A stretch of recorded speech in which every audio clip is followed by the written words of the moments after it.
एक एक्ट हरियाणा नगरीय क्षेत्र विकास और विनिमयन संशोधन एक्ट भी, जिसके अंदर पहले जो हम उनको रजिस्ट्रेशन करते थे उसमें एक प्रावधान था कि केवल रिहायशी मकानों के लिए ही रजिस्ट्रेशन होता था फ्लोर वाइज। उसको अब साथ में कमर्शियल वाणिज्यिक जो संपत्ति है उसका भी प्रावधान किया गया है कि उसका रजिस्ट्रेशन भी सिंगल फ्लोर का करवा सकते हैं, ऐसा इसके अंदर एक प्रावधान किया गया है।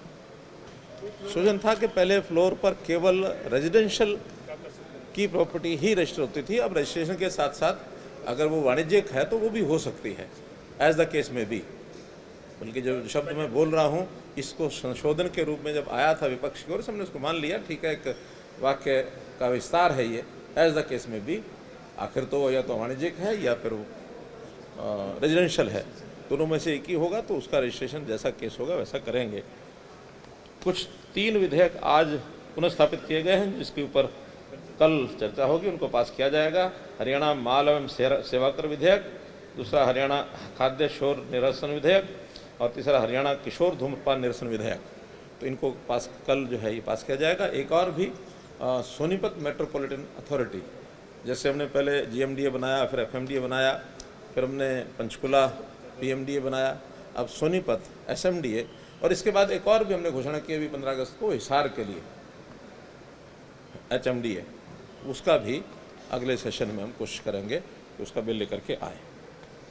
इसी प्रकार एक संकल्प पत्र फाइनेंस डिपार्टमेंट की ओर से वो भी पढ़ा गया है, जिसमें केंद्र सरकार की ओर से किसी एक एक्ट में 1944 का एक एक्ट था, उसको निरसन करने का एक अथॉरिटी हमने उनको देनी थी, ऑथराइज करना था, क्योंकि वो बिल गवर्नमेंट ऑफ इंडिया का सेंट्रल बिल भी है और प्रदेशों पर भी वो लागू होता है।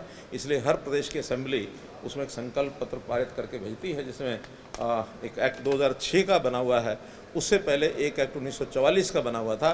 तो 44 के जो प्रावधान हैं उस एक्ट के वो सारे के सारे 2006 में हैं।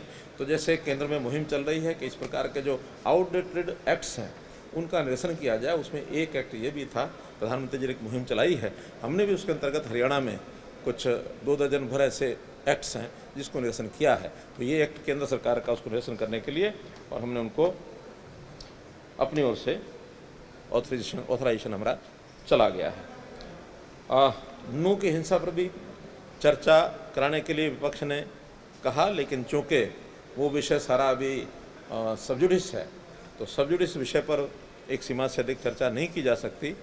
फिर भी पुलिस उसकी अपनी ओर से जो छानबीन कर रही है, जो इन्वेस्टिगेशन कर रही है, पुलिस के द्वारा हमारी एजेंसीज, चाहे पुलिस है चाहे अन्य एजेंसीज है, वो अपने आप में सक्षम हैं।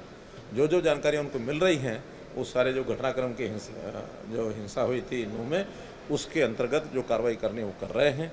इसलिए हमें अपनी पुलिस पर पूरा भरोसा है, तो पुलिस उसका संज्ञान लेगी।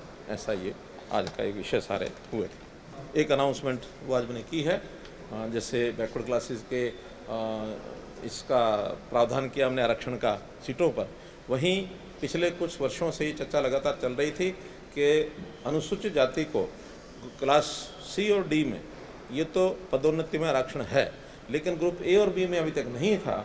हमने उसका भी प्रावधान किया है कि अब 1 सप्ताह के अंदर उसका नोटिफिकेशन हो जाएगा। उसकी सब जो आंकड़े इकट्ठे कर लिए गए हैं, केवल रोस्टर बनना है। रोस्टर बनने के बाद फिर उसको जिस जिस व्यक्ति की जहाँ जहाँ कोई आरक्षण में यानी पदोन्नति में आरक्षण देना होगा देंगे, बैकलॉग कोई होगा तो वो भी उसको पूरा करेंगे।